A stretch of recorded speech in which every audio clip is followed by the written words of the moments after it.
Do you think that men are more in the fight energy than women? In this moment, I think that the women also have a lot of fight energy. Really? The women, we were not like really supported or really seen or really accepted. Yeah. We're on a timeline now where we're clearing up the ancestral lineages. So this is what I've experienced in my healing work with some of my clients. They're feeling the collective pain of their ancestors. So we don't just pass on the color of our eyes and the color of our hair. We're passing on that emotional baggage, that luggage. So when our ancestors, they're passing it on, it's like, okay, now it's your turn. So then it comes down to us, the children who are awakening, who are awake, who then clear up that ancestral pain. And some of us go on to help others to do that, like you and I.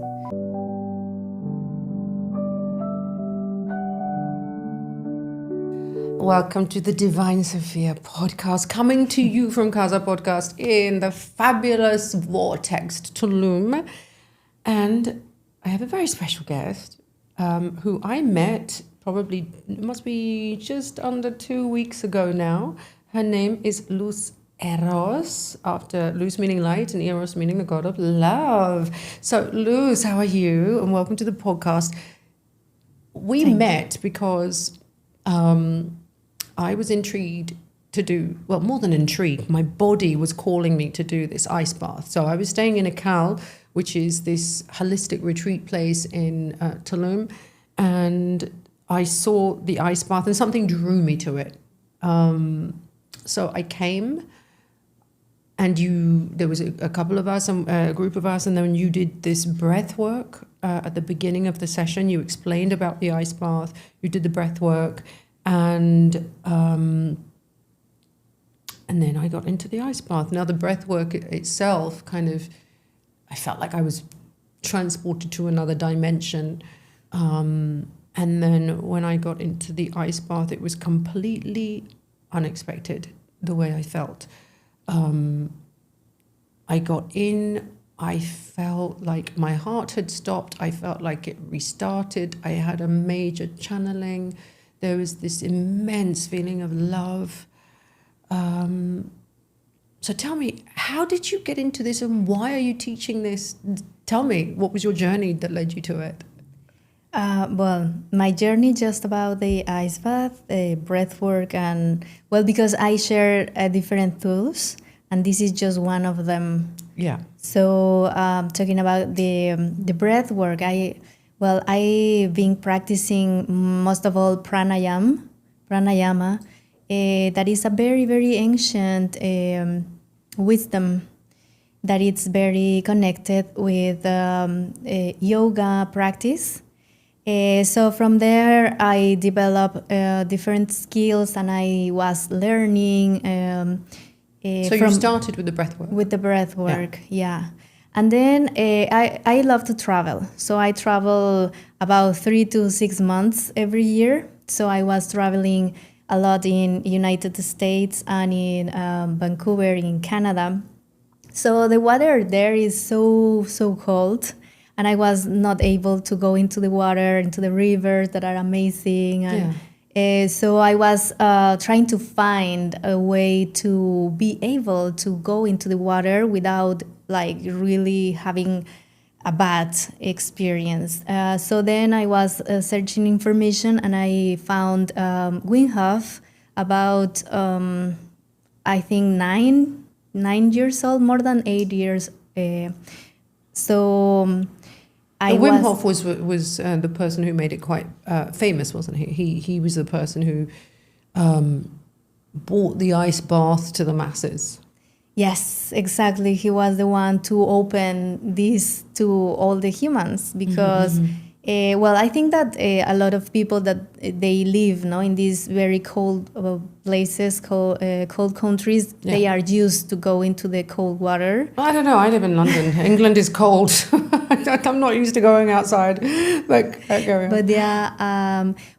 think that it's a very amazing way to take yourself into a into a place that is not comfortable, a place that is like very outside of whatever you are used to do normally. So everything that us as a humans, we go outside of our comfort zones. Yeah. So every time that we have a possibility or situation that creates a kind of decision in our life, the most of us, we decide to go into the way that we already know. So before. Falling into an old pattern. Yes. And this ice bath experience takes you to outside of your comfort zone and outside of everything that you have experienced before. I mean, the wonderful thing about you is you mentioned that you work with a lot of tools. So Tantra is one of them. Yes. Ice baths is the other. Remind me, breath work, and what else? Kundalini activation. Or inner dance, and also, meditation is my main tool, and from there, active meditation. I like to work a lot with implementing or mixing a lot of the different maybe philosophies or lineages that I have the honor to receive the information and then to mix it.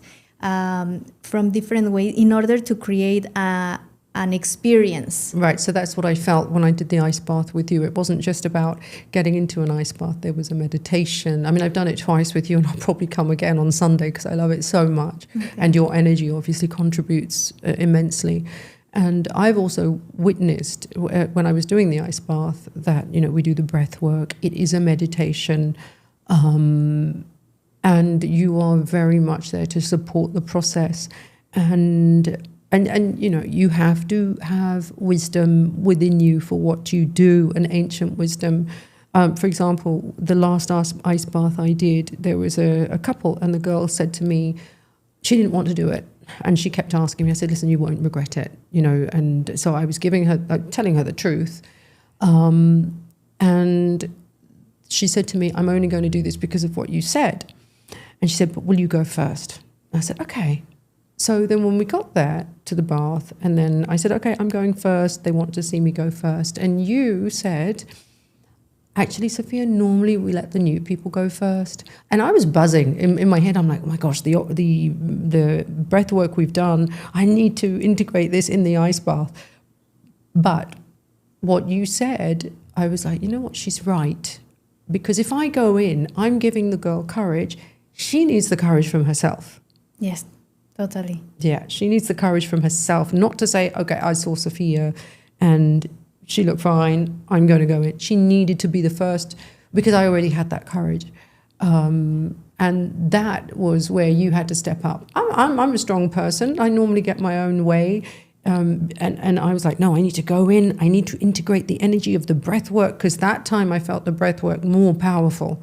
Like it was like, oh, I feel really super high. The only thing that's going to level me up is the ice bath. But again, you were firm. And everybody was like, it doesn't matter if Sofia goes first. Or you were firm. And I really appreciated that, because when I stepped back, I understood she had to go first. And she stayed in there for 6 minutes? Oh, yeah, it was more than 5.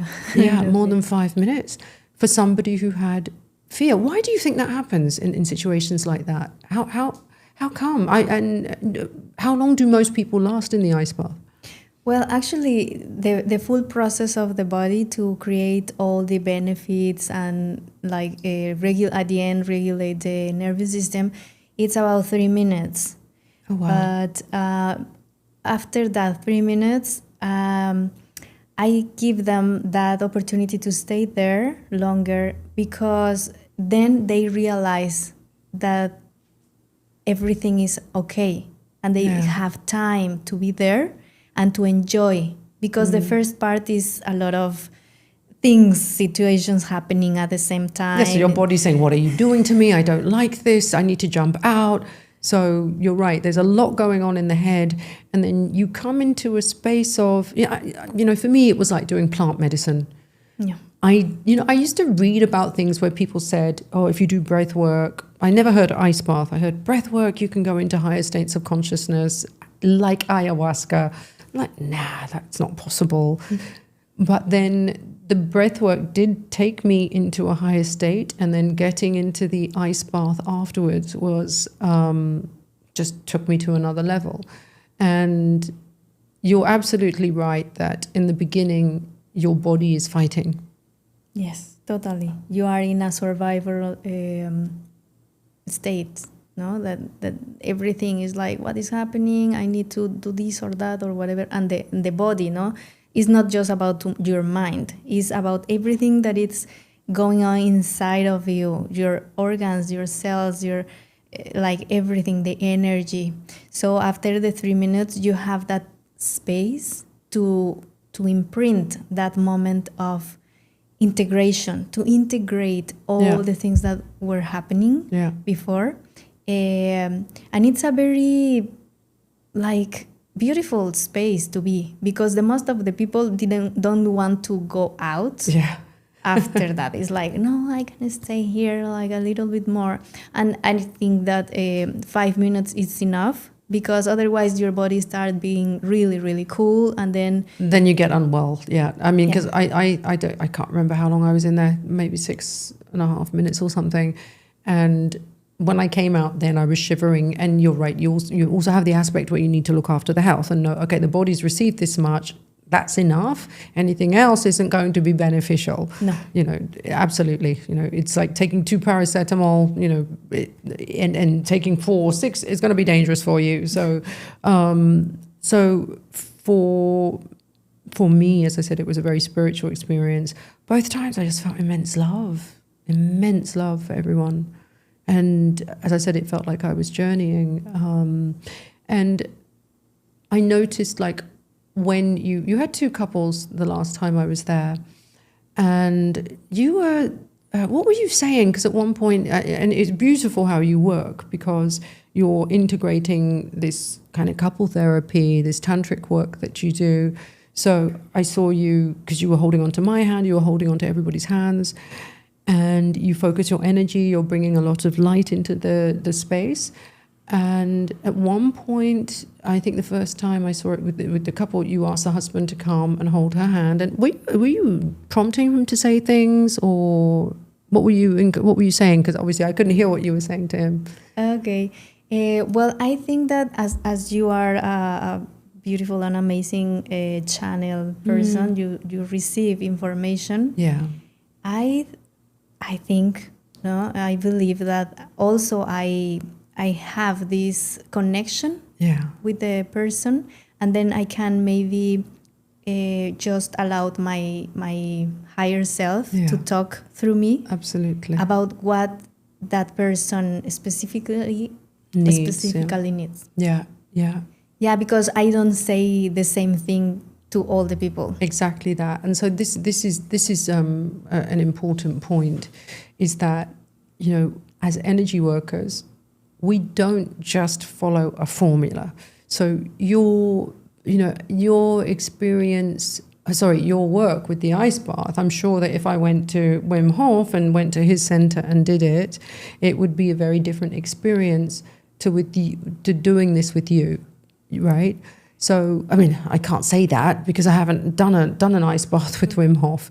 I've seen, I know somebody who went on to become a teacher, who it was a man, and his energy was very much in the masculine, that, I'm going to meditate and get rid of this cold. So that was I watched him, and he was just like, and it was like he was holding all of his emotions in and just focusing on the fact that my body is going to win. I'm not going to feel this cold, right? Yes. Whereas for me, in the experience, there was no battle with my body. It was a complete surrender. Surrender. I believe that it's more about surrender than fight.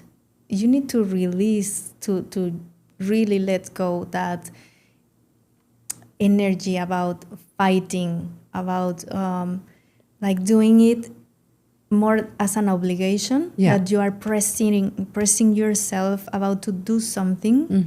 But I can understand, no? There are different perceptions, different methods. Do you think that men are more in the fight energy than women? In this moment, I think that the women also have a lot of fight energy. Really? Why do you think that is? Well, this is, I think that is more about like the lineage that we have and all the suffer. And the ancestral lineage. So ancestors, that they have a lot of experience that maybe the women, we were not like really supported or really seen or really accepted. Yeah. So we I don't know, we have a lot of traumas that maybe they are not from really directly from us, but we're on a timeline now where we're clearing up the ancestral lineages. So this is what I've experienced in my healing work with some of my clients. They're feeling the collective pain of their ancestors. So we don't just pass on the color of our eyes and the color of our hair. We're passing on that emotional baggage, that luggage. So when our ancestors, they're passing it on, it's like, okay, now it's your turn. And what happens, or what has been happening, is like my mother didn't clean up the ancestral pain because, I mean, she thinks my parents is very religious. So what I'm doing as a healer, they think it's very strange, So then it comes down to us, the children who are awakening, who are awake, who then clear up that ancestral pain. And some of us go on to help others to do that, like you and I. Yes, totally. I don't perceive myself as a healer. I heal myself, but I receive some amazing knowledge and tools that have helped me a lot in my own personal journey. So I am open to share it. Yeah, so the tools that you teach are the tools that have helped you. Yeah. Yeah. What? Sorry? The tools you say that have helped you heal, are they the same tools that you use to help others heal? Yes, exactly. Yeah. It's what I've experienced on my own, the things that I share, because I know that they work, because they have worked in myself, and I have transformed a lot. Yeah, it's the same with me. The first sound healing I did, I mean, I was channeling. I saw myself as this incredible light that all of creation came from. So, and then when I did the plant medicine, I used to smoke, I used to drink and get drunk on the weekends. That all stopped with the plant medicine. So obviously I'm a shaman as well. I'm a plant medicine facilitator. I make plant medicine. So I work with that. I work with sound healing. I work, I have gifts. So my gifts as a psychic, I feel the energy, the soul talks to me. I see people's guardian angels, so I see their past lives. So I work with all of those modalities. But the initiation for me was probably, modalities like fasting was where it started for me, which again it's similar to an ice bath where your body goes into the shock. So it goes into survival mode, and then what happens is then your body lets go and stops fighting. That's what happened for me with fasting, and that's what happened with the ice bath. That's amazing. That's really amazing. Well, for me, I've been practicing meditation since I was 16. What actually brought you to meditation? Because I think there's always something that brings you to that space, whether it's suffering. I mean, for me, it was when I was living in India and I was a Bollywood actress, and there was so much chaos in Mumbai. Too many cars, so many people, and I had the media in my face all the time. I couldn't go out without people recognizing me. I didn't have my own space, so I just lay down on a yoga mat, put flowers around, lit some candles, and listened to some music, and that was the start of my meditation journey. So, what was the trigger for you? Well, I was experiencing a very difficult moment in my teenagers, 15, 16. My mom was completely worried about me. So she took me into a psychology. So her therapy, it was to work with the inner child. And also she taught me to meditate. And the first time that I meditate in my life, it was with her, and it completely This blew with your my mother? mind. Your With mom? my psychologist. Oh, your psychologist, okay. Yes. See, now this is something that the West doesn't have.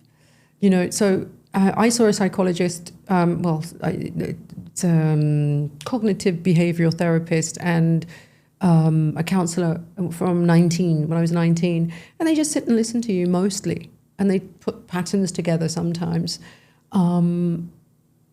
Now it's more, I mean, I'm talking 25 years ago, 30 years ago. So now there's more, but you will be pushed to find a psychologist who may get you into meditation. I think it's creeping more into the Western world in England. So as you know, mindfulness and all of this wellness has taken a center stage at the moment, because we're all on that journey, whether it's yoga or, you know, whatever it is, the ice bath, meditation.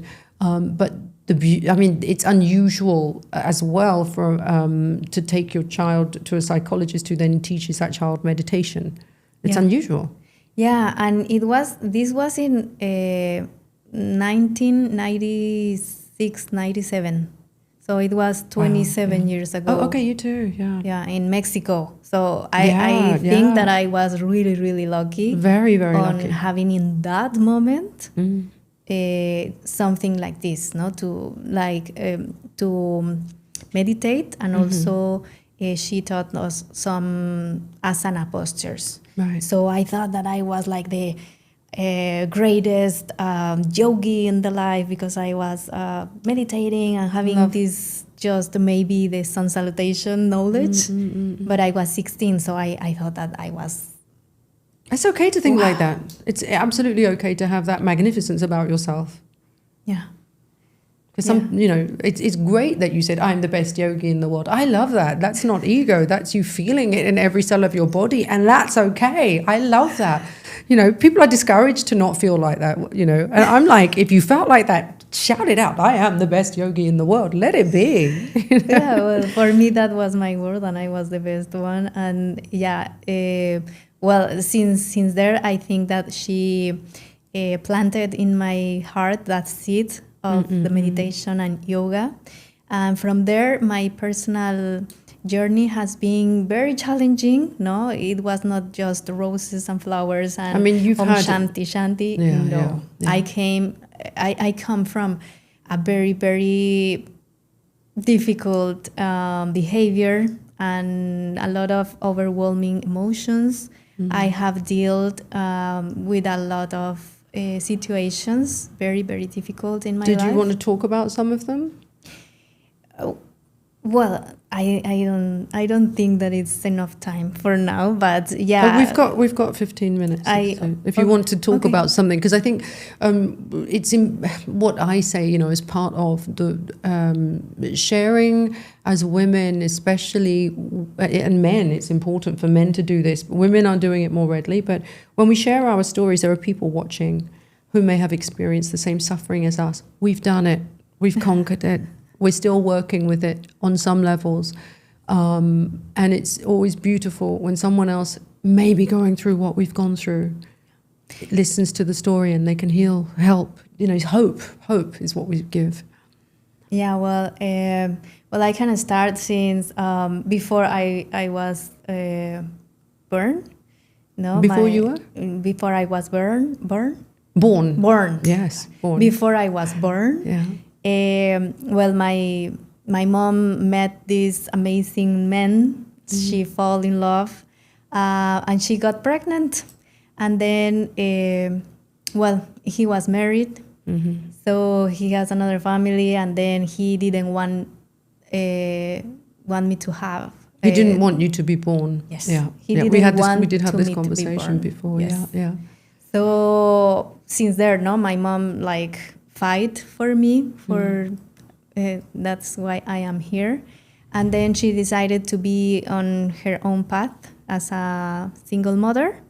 So I lived this childhood full of bullying about that you don't have father. Yeah. Like to have these festivals and the schools, no, and having all my friends having her or his father there, and I was alone, no. How did that make you feel then? Did you feel like you were different to everybody else? Yes, totally. Right. Because in my time, no, like 30 years ago, I'm 44. So in my time, in 90s, 80s, 90s, it was a totally different environment. Of course it was. It was so weird Yeah. that you have like a single mother. The most of the kids, I can say the 80%, 90% of the school, they have their parents together. So there was and a family. I mean, we had this conversation, in fact, because after I did the ice bath, we ended up sitting and having some food together, and you told me the story of how your father didn't want you and the suffering that you went through that, because the suffering starts you're right, before you're born, because your soul is aware that my father doesn't want me. And sometimes what I found when I have clients who have had miscarriages, that they have the miscarriage and I'm like, something happened. The child didn't want to come because the environment wasn't right, right? So, but you fought to be here. You were meant to be here. So you came despite all of that. And then you had all of that suffering of being, she doesn't have a dad, being pointed out. And then I mean, when I sit with people long enough, I start feeling your energy. And when we sat down to eat, I closed my eyes and I saw your hands open and these babies leaving. And then I opened my eyes and you were crying. And then you told me the story of how you had many abortions, right? Yes. Yeah. Yes, I have one kid. Well, my son. But after him, he was the first pregnancy, and after him, I have a few pregnancies that I decided to don't keep them going. Yeah, and you had a reason, right? So, what was your reason? First of all, that I got married with my son's father, but we split, and also that is another very difficult part of my life because he's an amazing human, but with a lot of distortion in his mind. So we split, and then I have new relationships. But not all of them were very stable or for long-term relationships. So I didn't want to have another baby with a different father and don't have the stability of a family. I really wanted and my biggest desire was to have a family. And this also comes from the fact that you were not a family. So from a very young age, you were not a family. The father was constantly missing. And then when you then got pregnant a few times, and these men, correct me if I'm wrong, they were not present. They were present, but I was the one that I was not that's right. So ready for having that step again to get married again. And that was fear. Stable. That was fear-based, right? Of so course. Not being ready is where the fear comes in. The fear of, okay, it didn't work the first time. I don't want that pain again. And also we spoke about you not being wanted as a child, and that energy, we have that ancestral energy, right? So you not being wanted as a child was passed on, that you then passed on that I don't want this baby. Yeah, right. Yeah, I think that it's part of your decision, part of the choosing of the partner. Yes, exactly. That is, I think, a cue there, because I perceive myself as a very good, lucky woman. The most of my ex couples have been amazing men, like really amazing men. Yeah. They want to be with me. They want to get a commitment. Yes. Like commit with me. I'm sorry. Like have this a union or live together or get married or all of that. But I was the one that I started doing things to move on because yes, at the end, after a lot of work in myself, I understand that it was not that thing about I don't want to lose my freedom. I was terrified about to be in that commitment again. But love should be freedom, Love is, in its true essence, it's freedom. Freedom to be, to do. Love should make your wings grow bigger so you can fly higher. And we know that the energy of love has been distorted on the planet for a very long time. And in fact, when I did my second ice bath, I saw Sirius is here now, and Sirius and Venus work together.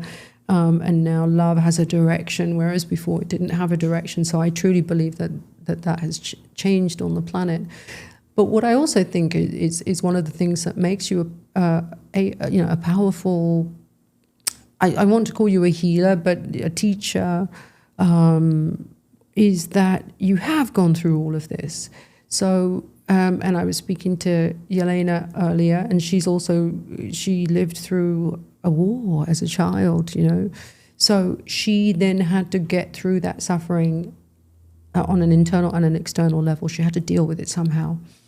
And you have to work with fear.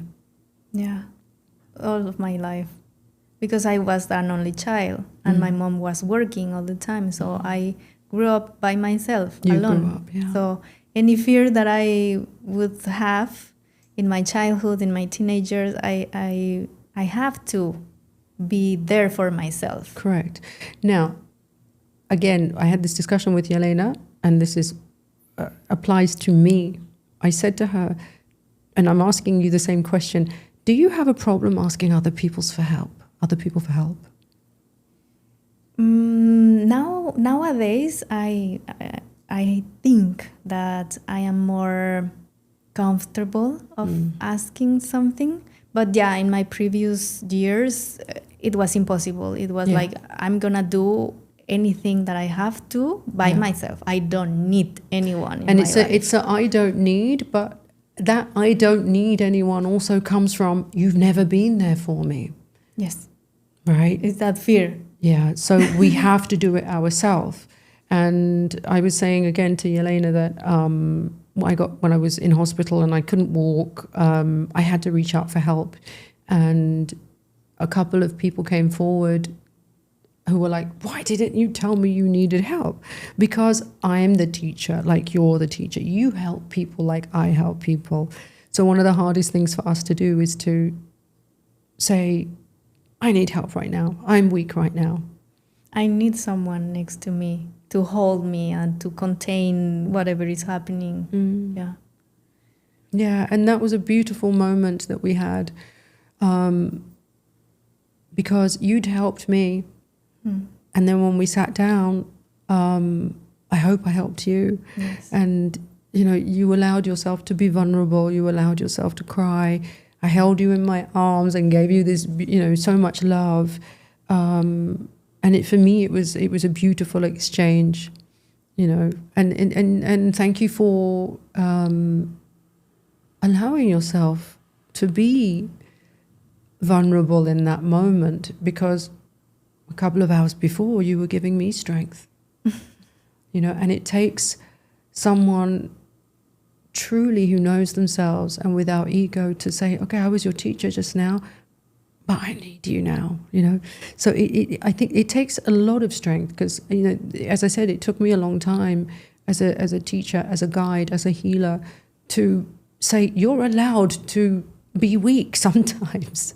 That's a an important thing for all the people that we are in this journey, sharing tools and teaching, and it's like very important to allow us to receive, because all the times we are sharing, giving, containing, protecting, but it's sometimes we don't receive as much as we give. Yeah. And now it's time. It is time. And for me and you, for all the healers, the light workers, for people watching this who have spent many lifetimes not receiving and giving. That the way the universe works, and this is what I say, is it is a circle of energy. You give, you re-give. And that's how I live my life. It's, if someone is doing something for me for nothing, I have to give them something back. For me, it's the law of the universe. It's a giving and a re-giving. And if I'm giving too much and I feel nothing coming back, I have to step away. 5 years ago, 6 years ago, I kept giving and giving and giving. And as I've grown, I'm like, okay, there's a law in this universe, Sofia. It's a giving and re-giving. There has to be an energy balance, because if not, one person is going to suffer. Yes. Right? So this, I believe we're living in the times now that you and I, as I said, teachers, we are teaching, we are giving, and beautifully the universe showed us giving and re-giving in that moment. And anybody out there who is doing too much of that, do you find that it happens a lot in relationships when you work with couples? Yes. Do you find one gives more than the other? Yes, always there is that unbalance, if I call it in that way. But I don't think that it's about to give. It's about that the person is just expecting or wanting to receive. Right. Like, this is not good, but it's going to be good if he or she changes. Right. If he does this, if she stops doing that. So we are just complaining and requesting things from the other person to have a happy life or a fulfilled life. So obviously there are this situation about that. Always there is one person that is giving more and trying more and completing or providing more. But I think that it's more important about to start working in ourselves 100%. And accepting that we are already full and we are already everything. And in order to create that self-love, self-knowledge, we are going to be able to create that in our relationship, but not from expecting or waiting from the other. It's just because you are creating that. And that's beautiful. Become it yourself, so that when you're in a relationship, and that person needs to become it too, right? So we need two energies like that.